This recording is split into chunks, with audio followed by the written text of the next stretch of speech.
How to add text boxes in Google Docs, that's what I'm going to show you in this video. So if you're interested, then keep on watching. But if you're new to this channel, welcome to the digital world. In this channel we are trying to demystify the complexities of digital world by making the simple tech tutorials like this one. So if you're interested, then consider subscribing. Now, how to add the text box in Google Docs?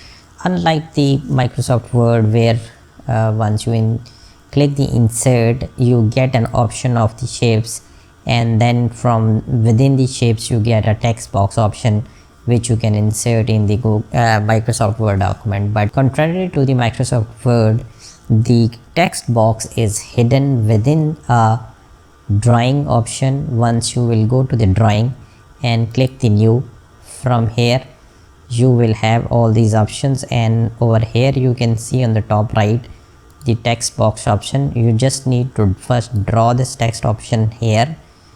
Here you should change the color of the text box, and if at all you want to do a fill-in, you need to do all the formatting here within the drawing option. And once you're done, you just need to press save and close, and your text box will be inserted.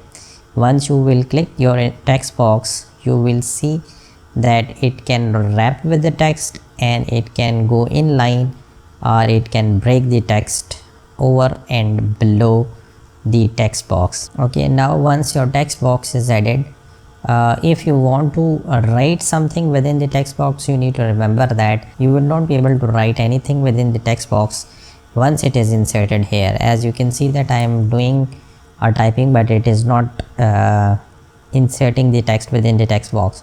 So all you need to do is that again go click the edit and go to the drawing option, and here you can add the text within your text box, and you can press the save and close, and that text box will be inserted.